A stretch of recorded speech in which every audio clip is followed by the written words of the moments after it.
Sri Lanka is a tropical island a few degrees north of the equator, spanning roughly 67,654 square kilometers. Though once physically connected to the Indian mainland, its long geological isolation has given rise to a remarkable variety of plant and animal life found nowhere else on Earth. Among the island's rich natural systems, its mangrove wetlands stand out as both resilient and invaluable.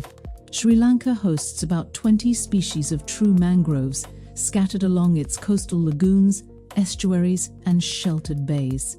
These unique plants thrive where fresh water from rivers meets the ocean's salt-laden tides. Rooted in soft mud and rising above the waterline, mangroves are specially adapted to this challenging interface.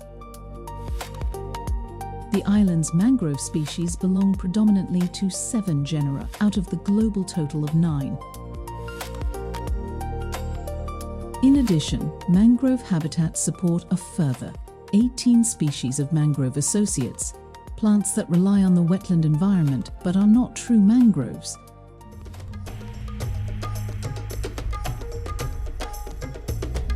Mangroves are a cornerstone of coastal biodiversity.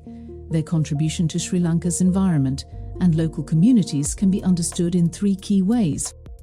Firstly, as ecological foundations. The dense tangle of roots and branches provides shelter, food, and nursery grounds for a remarkable array of organisms, from microscopic bacteria to commercially important fish species.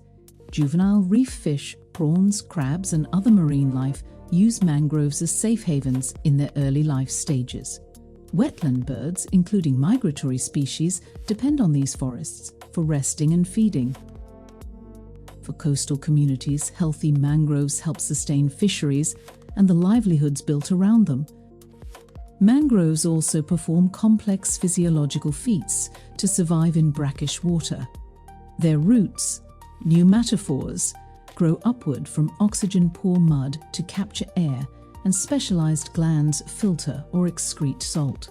As they grow, mangrove roots trap sediment and organic material, gradually stabilizing shorelines and enriching adjacent waters with nutrients that support broader food webs. Secondly, as natural protectors, mangrove forests act as living buffers against the force of winds, waves, and tidal surges. Scientific studies have shown that dense mangrove belts significantly reduce the energy of storm surges and can moderate the impacts of events like tsunamis. They also help slow coastal erosion and absorb excess water during heavy monsoon rains, reducing flood impacts inland. Thirdly, as powerful carbon sinks. Mangrove ecosystems store carbon at densities far higher than most terrestrial forests, up to 50 times more per unit area.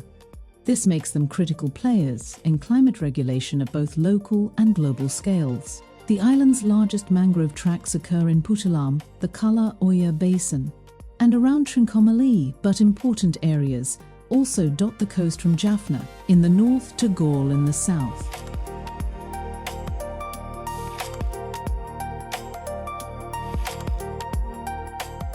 Altogether, Sri Lanka's mangroves cover about 15,000 hectares, a small portion of the nation's land area, but disproportionately significant in ecological value. Beyond their environmental roles, mangroves provide tangible economic benefits. They support fisheries, protect shorelines, supply traditional medicinal resources, and are used locally for fuelwood. In some regions, they are also central to ecotourism, offering visitors an immersive way to experience coastal biodiversity. Despite this importance, mangroves remain fragile. Development pressures continue to fragment and degrade these habitats. Conversion to prawn farms, coastal construction, illegal clearing for settlement, pollution, and unsustainable harvesting all threaten their integrity. Yet there is cause for cautious optimism. Multiple conservation groups and community initiatives across Sri Lanka are actively restoring mangrove stands, planting new saplings and monitoring regrowth. Over time, these efforts will help strengthen coastal ecosystems and the many benefits they provide. The mangroves of Sri Lanka are more than just trees in the tide. They are living, breathing hubs of life, complex, interconnected, and integral to both nature and people.